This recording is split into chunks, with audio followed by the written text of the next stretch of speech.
What's up, everybody? Welcome to SHAUN STACKHOUSE Reacts. This is the Chaos List, and I'm here with people.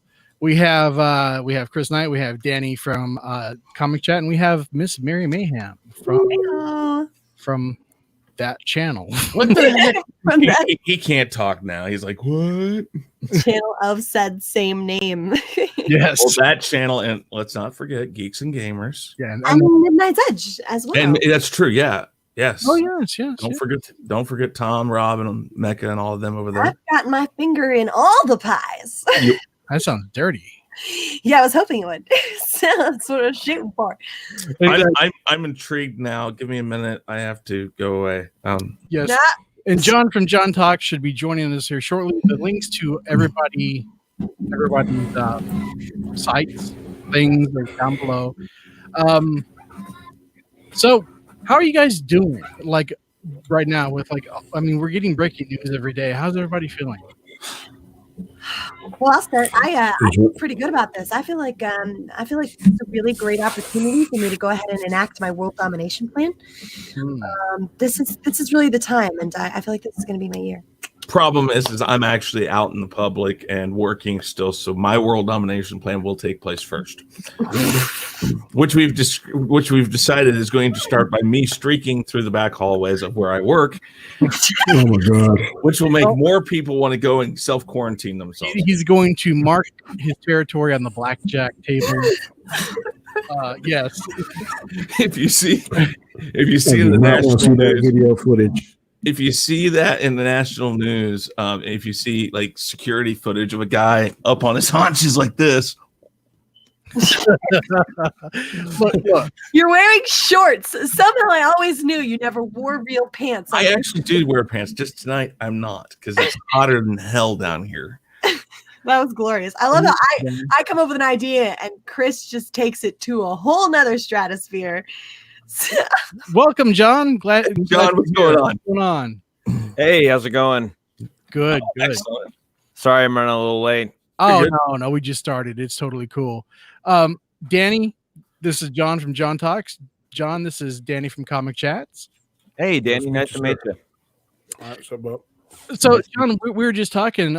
Since we're getting breaking news like every day, man. How are you handling things? Are you doing okay? You and yours doing good?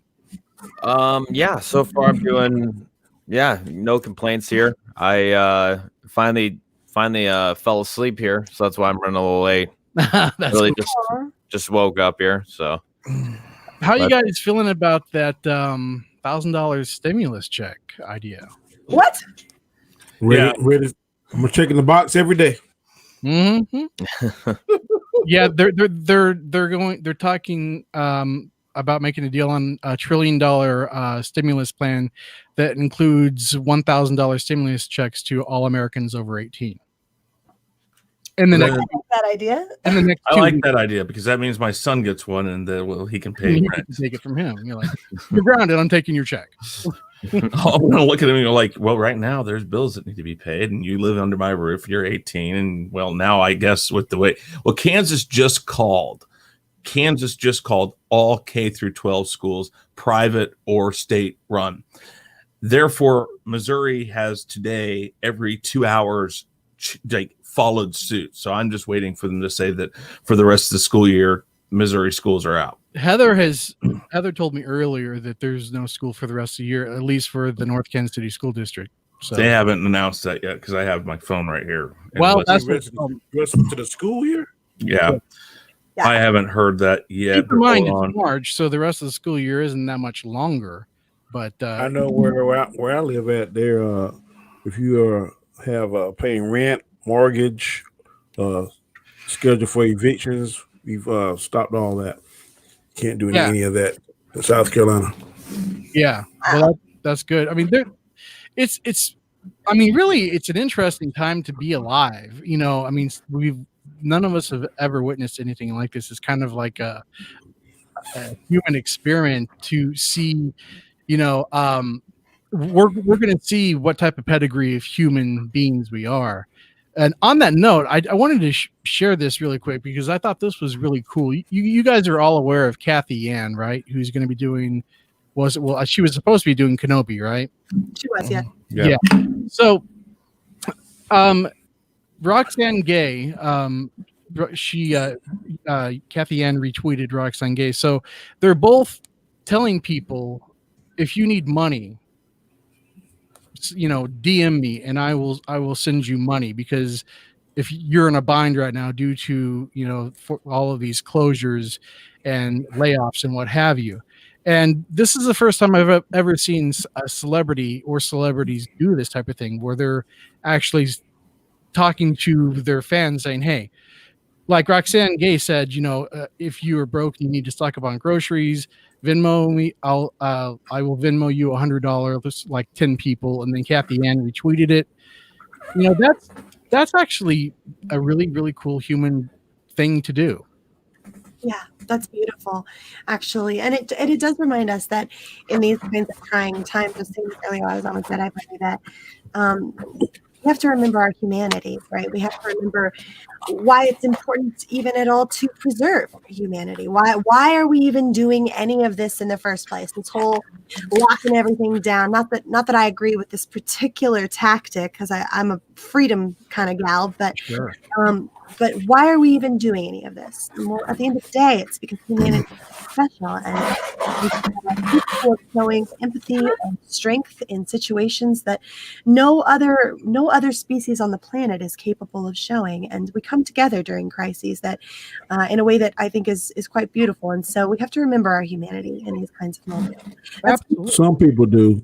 Some people come together. My daughter, she works for a company, and I think it's Serbia. I think she says she does has work in, and they have a curfew enforced. And if you're not in the house, I think she said about 8 p.m., their measures are to lock you up for 3 years. What? So I think that's a little bit. Dang. It's one of those countries over there, and if you're not there, it's very strictly enforced. So if they're not in the house by a certain time, and one thing is maybe 8 or 9.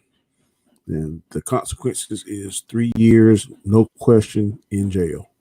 Wow, so that's pretty harsh. Yeah, well, you make sure you're home in time. Jeez, oh Pete. Well, that's one of the examples, and not to get super political or anything like that, but that's one of the reasons why I'm so against some of these kinds of precautions being taken. Because at the end of the day, I don't believe that a government can protect you from something like a virus, not in the way that they're attempting to do so. And so you lose your liberties, but you gain nothing in the process, I think.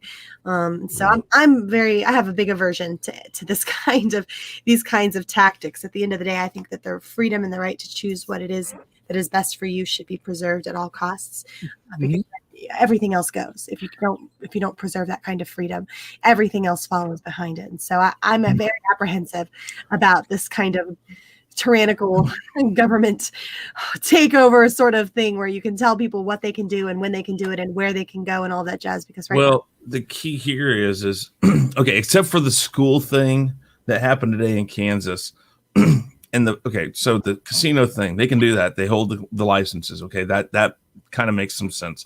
But everything else I've read has primarily been a heavy suggestion. Because what they know is most companies will follow suit and follow that suggestion, because if they don't, somebody gets sick from them, somebody's going to sue them.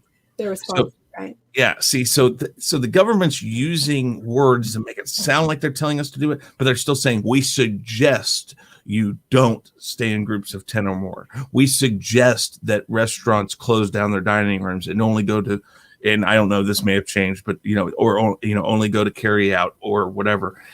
And they follow suit.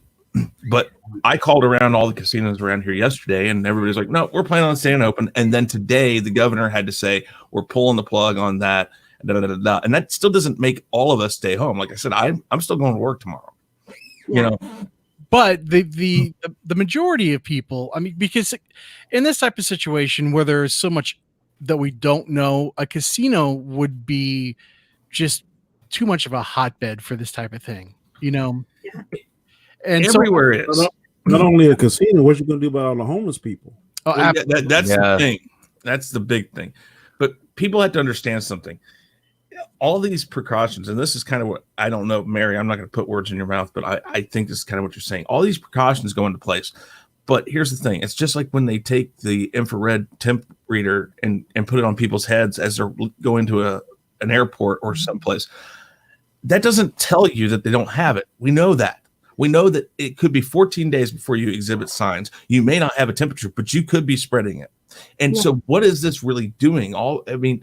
Telling people to self-quarantine or to shelter in place will stop it being spread. But now if it's in the home, I think the only thing this can do is really give us an idea of who has it and who doesn't. And I think that's what they're trying to do. Well, you look back across history and examples like the Black Death, the plague, okay?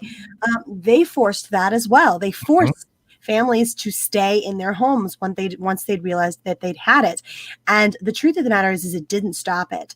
Nope. In fact, it did nothing to prevent the spread. It just wound up killing entire families. Yeah. And so I don't believe that a government has the kind of ability. I don't believe a government has the ability to control this in the way that they seem to think that they can.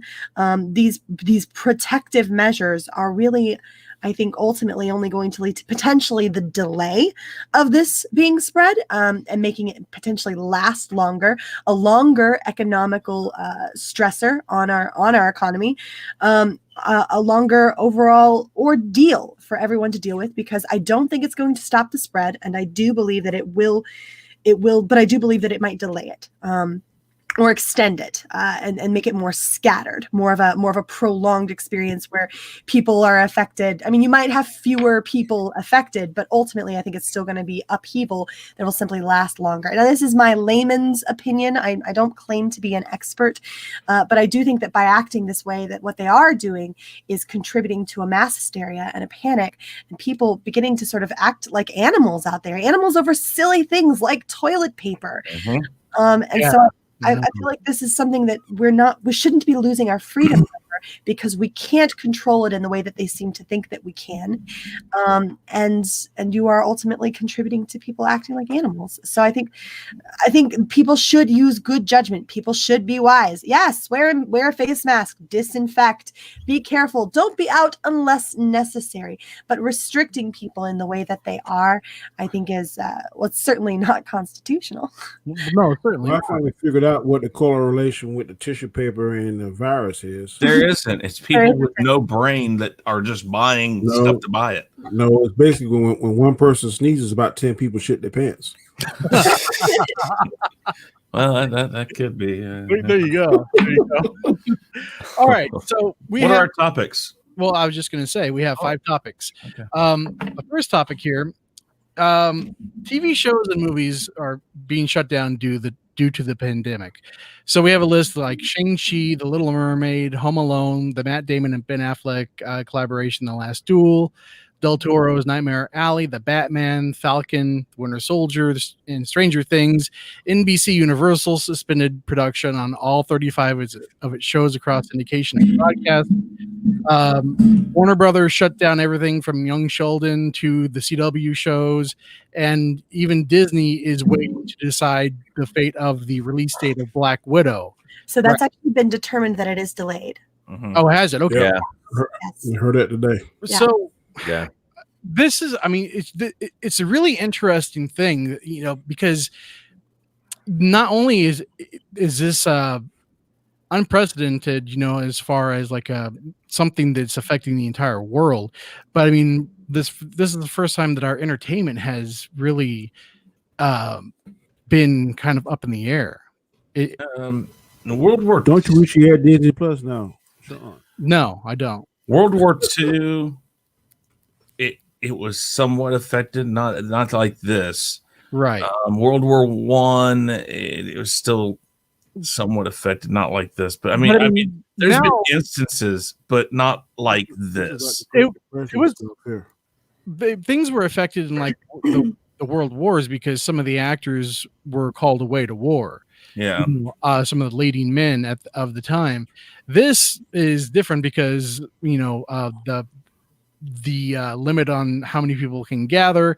Theaters are being shut down in certain states, and I don't know. I mean, some of these movies that are, you know, that had unfortunate release dates that have already come out, like Bloodshot. You know, I kind of feel sorry for the studios and the actors because they're going to tank. I mean, I think Bloodshot is already tanking, from what I've heard. Yeah. I mean, was it going to do anything other than that? Well, we had a stream not too long ago over on your channel, John, where we were talking about the movies we were excited for this year. And you remember there was really only 2, just Black Widow, and 4. And look, this is Which ones were they? I'm sorry. we went through the list. Do you remember that over on your channel, John? John, on your channel? Yeah. Yeah, there wasn't really that many big releases this year. I mean, now they're getting pushed back, some of the bigger ones, of course. But I mean, don't get me wrong. I think Bloodshot would have did it better. I think any movie at this time would have done better at the box office. Oh yeah. I just don't think that Bloodshot. It's an obscure Valiant comic that nobody knows about. You know, it's not MCU. It's not even DC, and even DC's prone to falter and flop from time to time. I think Vin Diesel got a pretty strong following, so that just his following might would have made it done better than anyone else. Sure. No, I mean, he's got that furious following, and he's got, you know, there's a lot of people that like Vin Diesel. Yeah. But this was going to be a weaker year, especially in comparison to the past 2 years that we've had at the box office. This was going to be a weaker year one way or another.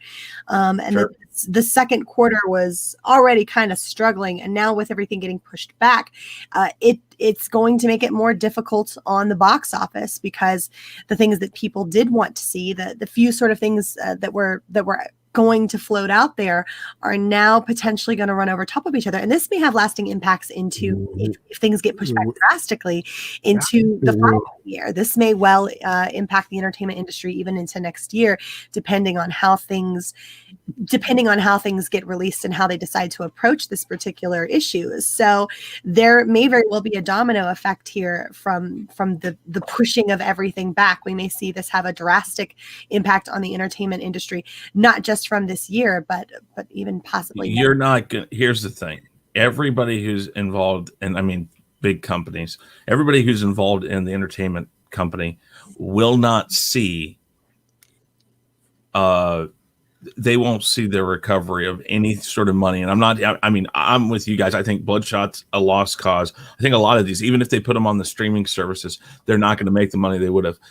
They're talking about renting them out for 48 hours, you know, for $20. Topic. Well, no, I'm just, hey, listen, I'm bringing it up. So. Hey, really quick. Go ahead and do that. The Gilkman donated $4.99. Thank you so much, Thomas. He says, okay, final super chat of the night. This panel is incredible. You are all beautiful. Sending you all love and big hugs. Same to you, Thomas. Stay safe. Thank you, Thomas. Yeah, but here's the thing. They're not going to see recovery. And I don't, like I said, not individual movie recovery, but recovery in what's going on in their business models until probably 2022, maybe even 2023. And like Mary said, how far back are you going to push even the movies that were due to release this year? Like the new Fast and Furious is pushed out to next year. Yeah, I mean, and that's the thing. And that's the third time I think it's been pushed back. Well, a lot of the Disney releases are going to, if they're not careful, will wind up running over top of one another. And that's the thing. Themselves, essentially. I think the biggest Disney was coming out was Mulan, wasn't it? Yeah. That's going to get pushed back. Yes. The thing is that some of this stuff is already done. It's ready to be released. They're simply waiting on a good time to put it in the theater when people can go see it and spend their money on it. And so because we're on a delay here, you're going to have movies running over top of each other, and you're going to have a situation where people are going to be having to pick and choose. Well, do I go see this movie, or do I go see this? Well, no, it's not even. I hope that saves Mortal Kombat, because Mortal Kombat was already in a bad month, so maybe that'll push it out of. Here's the thing. It's not just about they'll have to pick and choose. Who's to say when people in general, stimulus check or not, $1,000 or not, who's to say when people will say, I have the money to go back to the movies? That's true. Yeah. when you go, one person goes. I guarantee you, if you buy a drink and popcorn, one person goes, you're dropping $40. Yeah, close to it. And the smaller theaters, unfortunately, are not going to have the resources because not every theater. In fact, there are many theaters that are not part of big chains like AMC and Cinemark and Regal, right? Yeah, there are some small hometown theaters, like in my area, Showtime Cinemas. It's a chain of just 3 theaters, just all right here in these little small towns that are right next to one another.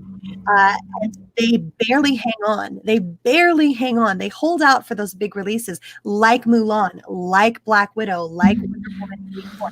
They hold on for those releases, and those are the things that sustain them and get them through.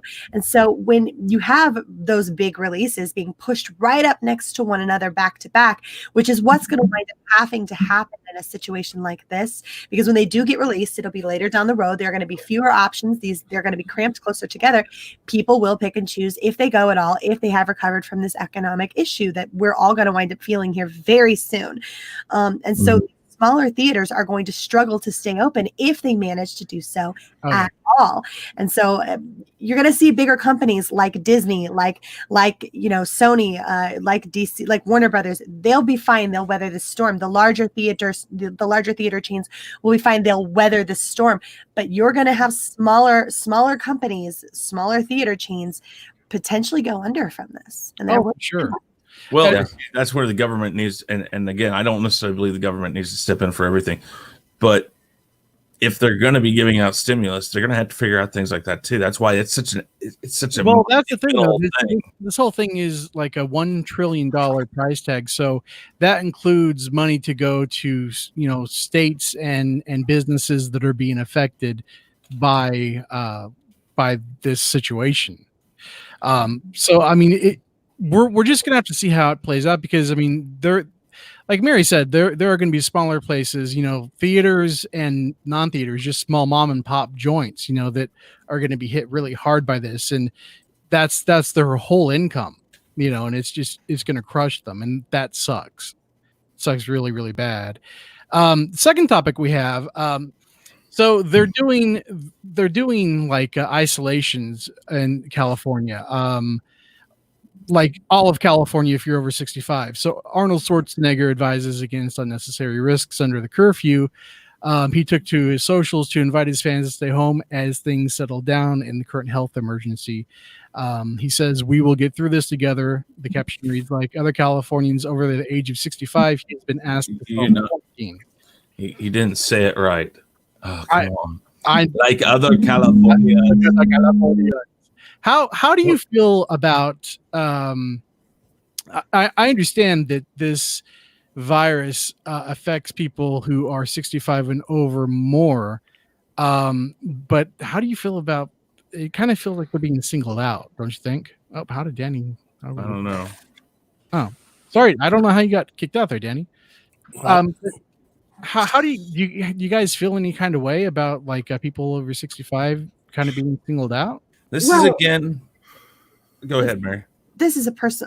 I'm a pretty standard libertarian when it comes to these kinds of issues. I don't think the government should be mandating anyone to do anything. Now, do I think it's wisdom for people over that age to self-quarantine? Sure, of course I think it's wisdom. They're more susceptible to this. And of course I fear for my parents. I fear for my family. I fear for people who I love, who are in that sort of demographic where they're more at risk for this kind of stuff. And so, of course, the first thing I did was call my mother and be like, "Mama, you stay home, okay? Like, don't go anywhere. Don't do anything. I want you to be safe." And so I think everybody can sort of relate to that concern and fear. But just remember, are you afraid? And this is something Jeremy said earlier while I was over on with Kelly. Are you afraid because of what it is that the media is spinning to you, or do you have genuine fears because someone you know and love has contracted it? It's important to keep that differentiated in your mind, that the truth of the matter is that take precautions, but don't lose your minds here. Have concern for your family. Have concern for the people who are over that age. And should they self-quarantine? Sure, it's probably good advice. I also don't think that you should do things like, I don't think you should go out and smoke crack, but I also think that you should have the right to, because it's your own body and it's your right to do as you choose with it. Have you seen the thing going around Twitter of the coronavirus licking the toilet? Yeah. Oh, Jesus, Pete. Okay. Yeah. This is natural selection exactly at work right now. See, exactly what Mary said. Here's the thing: the government and the CDC could come up and say, "Listen, this is what we suggest you do. We suggest that if you don't have to be out, don't go out. If you don't have to be around a group of people, don't be around a group of people." But let's say one of these people who are dead, who die from this, has 50 family members. So what, you're going to tell these people, don't bury them? I mean, that some of the stuff they're asking these people to go through, it's like, tell them and suggest to them. But that brings up an interesting, that brings up, not to interrupt Chris, but that brings up an interesting question, you know, because in other epidemics throughout history, they didn't necessarily bury the dead. Well, that was a perpetuating cause of spreading disease. Exactly. That's why we're in a much different world than that. But the thing is that if the government forces people don't like that. And people will turn, and eventually they'll fight. They'll fight that. It's natural. It's just people are like, well, wait a minute, why? Like, especially here's a big problem. Let's say San Diego, but San Francisco. Let's say that because they're shutting that town down, that 3 weeks go by and they still have that up, yet they don't report any major jump in cases. Like it stays either status quo, or let's say 100 people or however many people are in there. Let's say half of the people that are infected right now are able to go back home. They're no longer exhibiting symptoms. They think they're over. Wait. But we don't know. We don't know how long you're a carrier, though. That's the thing. Here's what I'm saying. Let's say that this happens. They send these people back home. Okay, or whatever happens. Let's say, and because the numbers start declining. Mm-hmm. But they still hold it because of that very reason right there. They say, well, we're going to keep you in there because we don't know how long the people carry it. People are going to start to revolt on that. They're going to be like, well, you're not just going to keep us here all and forever. And that's what they're going to start thinking. Anyway. Well, Chris, they wouldn't anyway. It's incredibly destructive. It is. But you just said it before. This leads down the road to things like that. I agree. I agree that what I think more realistically, without getting panicky and without jumping the gun on some police state, because I don't think that's what's happening here. I think what it does is set a precedent for that kind of behavior, that you can subject people to that, and that it gives you a good read on a mass being willing to accept something like that. So that, say 10, 15 years down the road, something less crazy, and I really don't think we should be losing our minds like we are over this. Something less potentially devastating comes along, but they take those measures again and extend them even further and take more leeway than perhaps they should. Sure. I think it's a dangerous precedent that we allow to be set here, and something that we should be very mindful of as a free people, and to not allow our government to overstep their bounds, because rest assured, people, government has boundaries. They are here to serve the people, not the other way around. You are the ones in charge here, not the government. And so you should be very skeptical when someone limits your freedoms and abilities. Yeah. Well, here, I want to say too, it's at times like this where they can take advantage of the situation. For instance, the 9/11, what happened out of that? Well, the Patriot Act happened. Oh, yeah. The Patriot Act. And basically what that gave the right to do was the government to come into your business in terms of, listen to your phone calls or whatever. It gave them unlimited access. And nobody really was, the thing was, nobody threw up nobody really fought it because we were in such a place of kind of like a fear. Yep. And so we have just faced like this major tragedy. And this is a very similar thing where people are more liable to give up their freedoms because they're fearful. Yes. And I'm sorry, but if that's the case, if you live in such a state of fear that you will allow someone to remove your freedoms from you, you don't deserve the safety or the fear or the security, or I'm sorry, you don't deserve the freedom or the security, because at the end of the day, that's something only you can provide yourself. Look, Right. Quarantine works from individual to individual, right?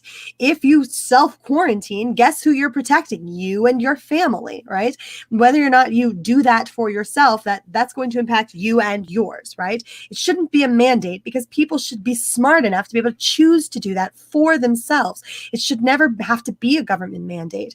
And so I'm not saying that the self-quarantine is a bad thing. I'm saying that it's something that people should be choosing for themselves and not something that a government should be enacting upon them.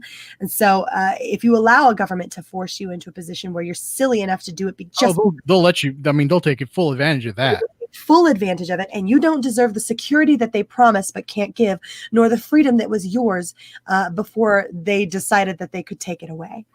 And another thing, I want to stress to everybody is, I know we're a binge type of society right now. Please do yourselves a big favor and don't make CNN or any of the cable news networks must-see TV right now.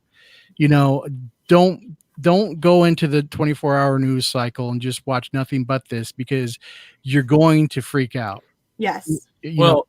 Tune in daily, to get like the updates and just go to the CDC. Go to the news, even just the rando news, even just the sort of daily news is hyperbole at this point. If you need information about what's going on, go directly to the CDC. You have the internet, people, and you have a mind. Use it. Go directly to the CDC and get your information there. Relying on the mainstream media and the news outlets in order to inform you is relying on a secondhand source. You're smart. Get the information for yourself and then choose what's wise enough to do with it. Well, you see, going back to the Patriot Act thing, Sean and I had talked about that when they first were starting to do it. And the first thing I said is that it's ridiculous that people are handing over freedoms, because here's the thing, even years later now, if the government decides, if law enforcement, FBI, anybody like that decides to basically say that you could be connected to terrorism, they can come in without a search warrant. That's a part of the Patriot Act, and it's still there. It gives them a way to say, if we want in there, we have a way through. All we have to do is prove that we believe that they could be doing this. Yeah, and don't think for a second. There's no facts. It's just suspicion. You still have to establish probable cause. Well, you can't do it alone on reasonable suspicion. Well, I enough probable cause, though, and I'm sorry, but someone's sense of smell is hardly enough of a cause for me in my mind. I don't appreciate someone's subjective nature or subjective inclinations, because that's what it is. It's really what this boils down to, is if someone decided that they smelled something, or even said that they smelled something that they didn't, that's enough. That's all you need. And so it used to be like that, but being the fact I'm law enforcement, I can tell you that it's a much higher standard, because a lot of cops was abusing that. Oh yeah, I smell marijuana. You check the car, don't find nothing. So you better be able to articulate exactly 1, 2, 3, 4, 5 before you get to 6, 7, 8, 9, 10. Because if not, with all these camera phones and everything else, it's not the days of the cop said it, so it's true. So it's not that anymore. It is vastly getting to the point where you better, if you smell marijuana, you better be able to find something in there, articulate what you smell or whatever the case may be. Because if not, chances are you're going to be in the hot seat.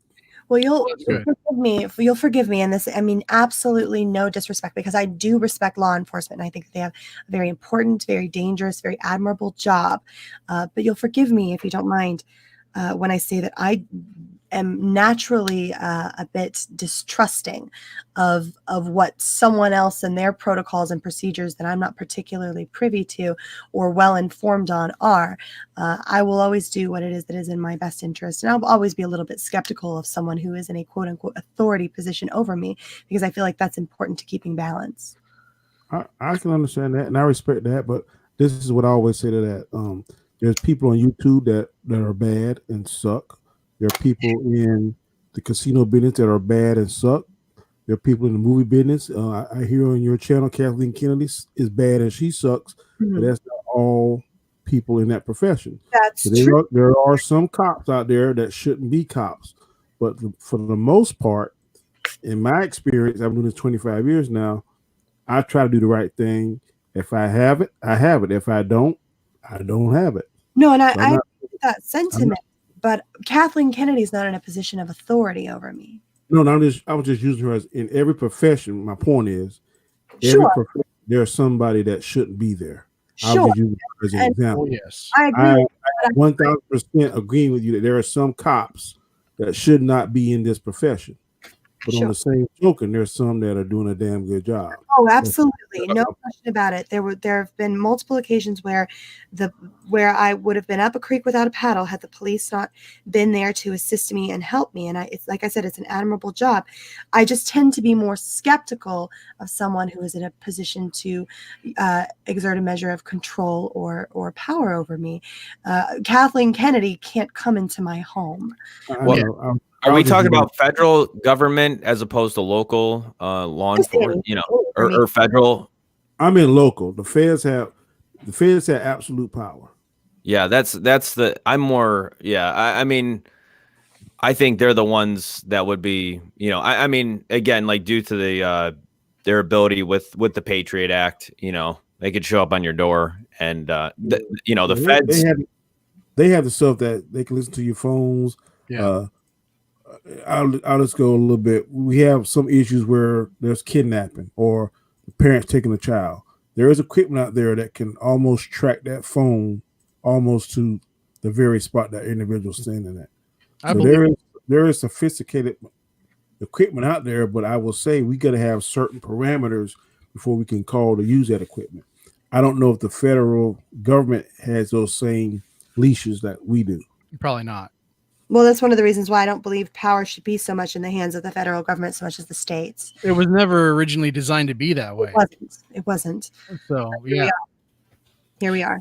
Exactly. All right. So moving on, topic number 3. Universal they're the first company to make new movies available on demand during the outbreak. With movie theaters in New York at the Tri-State area and Los Angeles closing and total box office reaching previously unheard of lows in the face of the pandemic, NBC Universal has decided to shatter the long-guarded theatrical window, at least for now. The company announced plans on Monday to release a number of its newest films to on-demand service as soon as Friday, with rentals costing consumers $19.99 and lasting for 48 hours. Now, before they actually announced this, I was having a conversation with somebody where I kind of predicted that I didn't know if it would actually happen, but I suggested that this would be a good idea because we don't know how long people are not going to be going to the movie theaters, and this is a way for them to still recoup some of their money and give people something to watch because everything else is out of production now. Yes. Well, I've been hearing for a minute that the movie business is leaning that way anyway to do a lot of movies be released pay-per-view, like the fighting events and stuff. So I think there's no the next 15 years it's going to be moving in that direction. Yeah, well, but for right now, there's no indication that the larger releases, things such as Black Widow, Mulan, or even Wonder Woman, are even remotely headed in that direction. This is, we're not going to see a move away, at least certainly not from like the bigger ones, like someone like Disney. They have no reason in the world to do anything other than ride out this storm. Okay, they had record-breaking years for the last 2 years in a row. They can weather this storm financially, and so believe me, they will. So we won't see the larger things, the more anticipated releases in that position. I got a question for Mary. You don't think that they will release some of their movies they may not have full faith in on their Disney Plus because it's Potentially ones that we don't have full faith in, perhaps, or even early releases to like what they did with Frozen 2, things like that. But in terms of movies that have not been released into theaters that are highly anticipated, things like Mulan and Black Widow, no, I don't believe something like that will be released in that capacity, just because they stand to lose a lot of money if they do it that way. I think Disney would release something like right now, if say the sequel to Honey, I Shrunk the Kids was in the can, or the Home Alone reboot was in the can. Those are all going to Disney Plus. Are they? I thought no, Home Alone's going to Disney Plus. Oh, okay. Well, say they weren't. Say they were not going. Something like of those calibers, I could see going directly to streaming. After I saw the remake of Lady and the Tramp, I couldn't watch 5 minutes of it. They are just phoning it in on some of these remakes. Oh yeah. It's horrible. It's like Aladdin wasn't that bad, Chris. No, I've seen Aladdin and I was okay with it. I didn't like Jafar as much, but Jafar was the one real down. Yeah. But I like that. Yeah, I'm not saying no. Once at the theater are okay. I'm talking about the ones that they put up like boom on Disney Plus. It's like don't waste your time. Yeah. And unfortunately, that's been Disney Plus's downfall, I think. Disney Plus a bad name. Yeah. Disney Plus it too early. They should have had something to immediately follow up The Mandalorian. They didn't do it. Disney Plus should have had a 1-year strategy. After The Mandalorian, what do we got next? After that, what do we got next? Or do we run two things simultaneously? They should have figured that out, because as soon as The Mandalorian was done, what happened? Everybody was like, done. Gone. Well, they sort of did. It was just scattered a little too far. Yeah, and that's what I mean. Is that they should have a much stronger plan. Clone Wars should have been closer to Mandalorian than it is now. Yeah, unfortunately, Clone Wars was not enough to keep people invested in maintaining the service for the time. Yeah. Although with this little booger of a release for Frozen 2, so early, they did manage to get a little back from that and garner themselves some good PR in the process. Hey, we're the company that cares. You got to bug out for a little while. You got to hunker down for a little while. Let's go release. And then they lost nothing. They lost nothing doing that. No, they didn't. And it made them look fantastic, right? So, because diehards who want to buy these movies, who want to buy things like Frozen 2, are going to buy it on DVD anyway. They're going to do that, right? But people who might not have subscribed to this service are definitely going to do it now, specifically in this critical time, because they're running out of stuff to show their kids. And we've only been here a little while, all right? I'm feeling the burn over here, guys. Zion's driving me nuts. So I'm just saying, like, that was a stroke of brilliance on their part, and certainly not some benevolent move, because they lost nothing and gained a lot from it. But they did not plan this as carefully as they should have. Did they have a slate? Oh, of course, yes, they had their slate, but I'm completely convinced they're dunderheads over there. They're on fire. Well, I think they're in a rush. I think they're in a rush to put out Disney Plus. I think Bob Iger wanted to get it, kind of roll it out. And that's been a lot of stuff Disney's done, though. I mean, look at Star Wars, it's a half-baked thing, I think, that they put out there. Obviously, wasn't really a game plan, but they just rolled it out anyways. And I think Disney Plus, I think they're all about the urgency of something sometimes, but they don't necessarily have the plan. Mm-hmm. No, I think they're just banking on their namesake, really. Sure. When they do stuff like this. We're Disney, people are going to buy our product no matter what. And, we might have a hit or we might have a swing and a miss, but we're definitely going to have more hits. So it's going to work itself out. Disney I don't think they care. They definitely have not. They garnered such goodwill, and look, it was an entire generation, My age, like countless people grew up on Disney. The Renaissance impacted an entire generation so potently, so deeply that even today, that goodwill is still felt because we remember the stories that we grew up on, and now we are the adults and we have the spending power, and I think that they are relying. I agree with you, relying very heavily on the good name that was crafted lovingly, even. And say what you want about Michael Eisner. That guy put in the legwork. Okay, he did his job, and he did a fantastic job of getting that company turned back around, because it was on the brink of destruction back in the late 80s, early 90s. And he got it turned around, and he's so turned around, in fact, that the pendulum is swung too far in the other direction, and they can rely on that goodwill so much that they don't feel the need to turn out decent products, but instead to rely on the nostalgia of people who grew up on these things. And it may be a while before they turn another corner, and I'm hoping it doesn't take them so long that it is once again on the brink of destruction from mismanagement. I hope not, because I mean, I have to admit, like even to this day, I get a little nostalgic when I go into a thrift store and I see a VHS copy of The Lion King or Aladdin. You know, so I mean, those were good times, you know, for Disney and for family entertainment. I mean, they just were. All right, so we've going on to topic number 4, and so we're getting all kinds of course, music cancellations or delays. I mean, the 55th Academy of Country Music Awards, Coachella, Billie Eilish, Cher, Post Malone, Kiss. I mean, they've all either delayed or canceled. You know, and one thing that's kind of cool is that there are people popping up doing concerts from rehearsal spaces and what have you, and they're streaming it online for their fans for free. And I think there's a lot of there are a lot of these artists that are, you know, they're sending out a lot of goodwill to their fans. You know, I mean, to stream a concert on YouTube or another service for free, they don't have to do that, you know, but they're doing it. It is entertainment's job, yes, to distract people.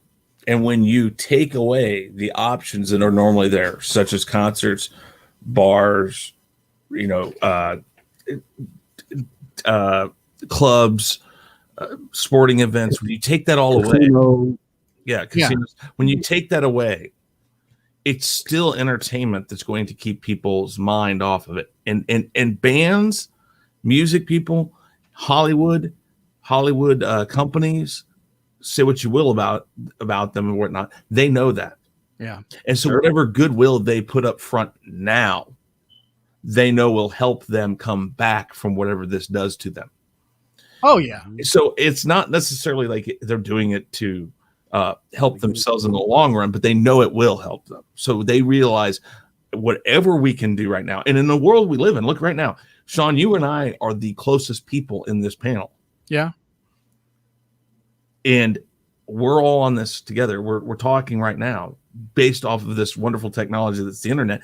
And if bands can use that to at least give an hour or 10, you know, whatever it is that they play for, that time to somebody that doesn't have to think I'm shut in my house and I can't go anywhere. Yeah. That's an hour that they have to not think about it. Speaking of bands, I have somebody that wants to say hello to the chat. Oh God. Look at all the people here tonight. Can you hear me out there? Diamond Dave just randomly pops up. I can't help it, guys. Well, here's what I want to ask about. You know, these concerts. Are there actual refunds? Because I know South by Southwest did not refund anybody. Really? They canceled their whole festival, and there was no refunds because they have on the ticket, you know, basically an act of God, or anything goes wrong, you're out of that money. Which means that you will never see that festival again if they don't figure something out. Yeah. Well, might be so, but they didn't refund anybody. So, and I don't know. I don't know if they're refunding anybody when it comes to these big concerts. So these artists better do something. Right. You better get your ass out there and sing. Yeah. I mean, if they're not refunding, you know, if they're not refunding that, I mean, they're going to garner real like a lot of bad will, and people are going to remember this after the fact. And I feel sorry for those people. When I spend that $200 on that ticket, I'm not going to buy your disc or download your song, whatever the case may be. That's what's going to happen. Absolutely. Yeah, and a lot of pissed off customers. I know.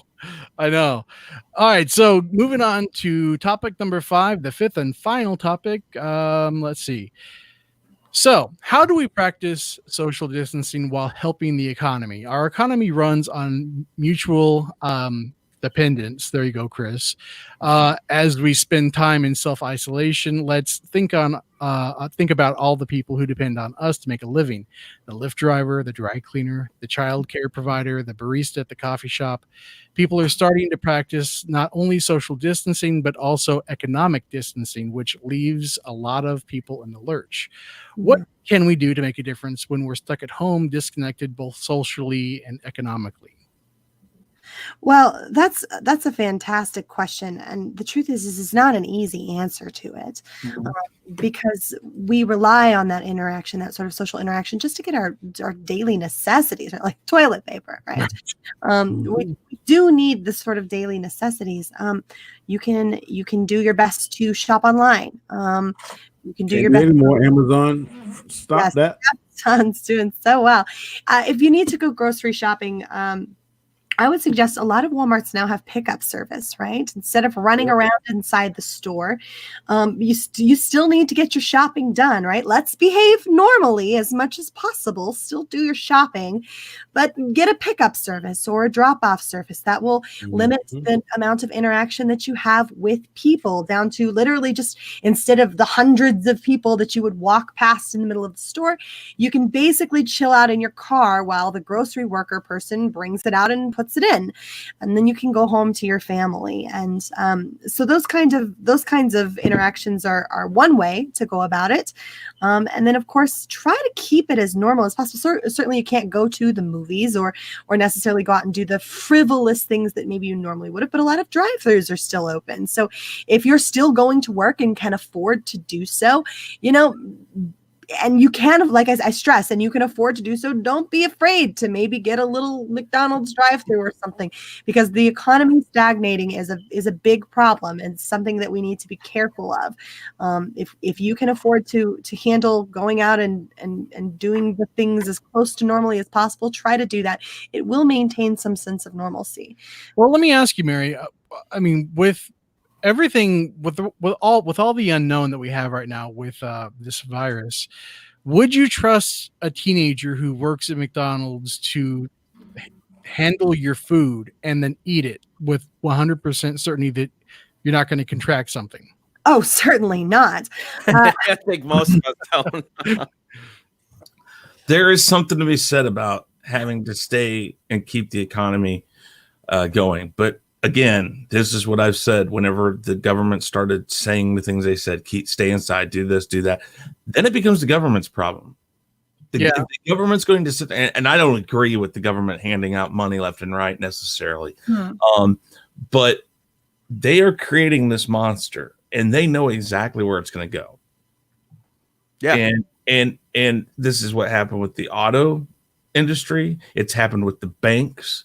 Now it's going to be Hollywood and entertainment and food services and restaurants and things like that. And again, before long, I mean, how long before the airlines become Air instead, and like Amtrak, where the United States government has to take over the air, like the airports and stuff, just fully.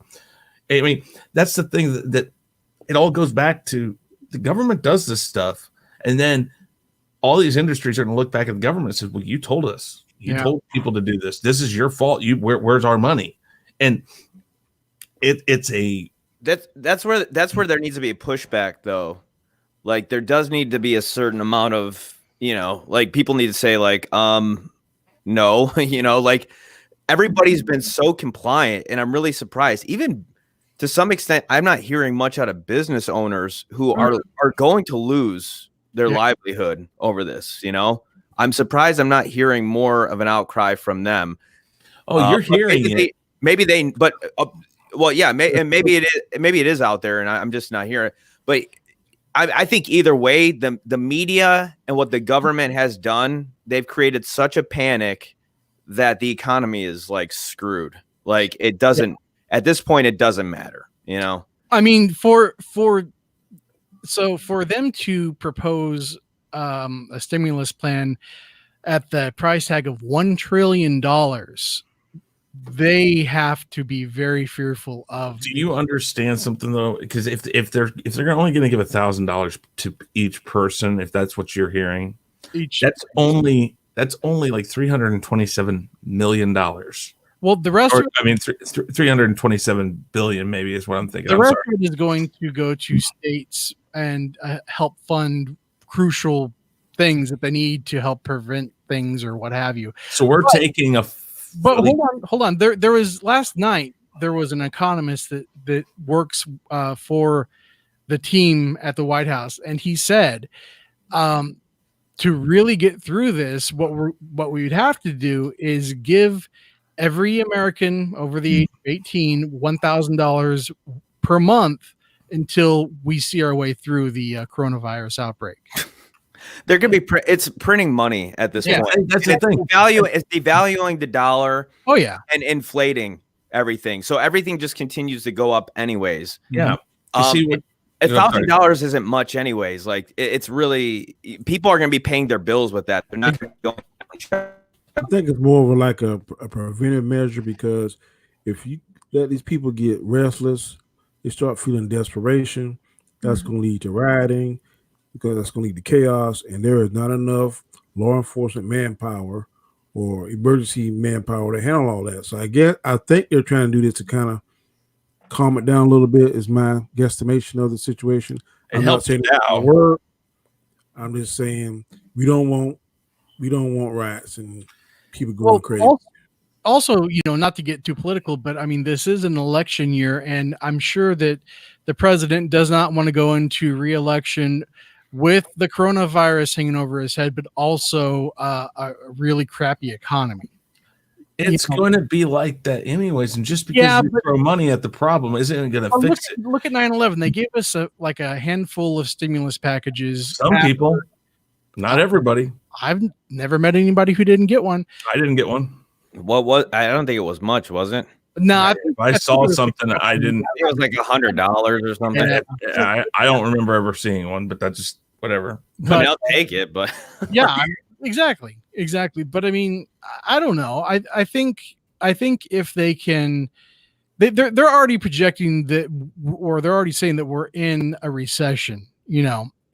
Because of a lot of things.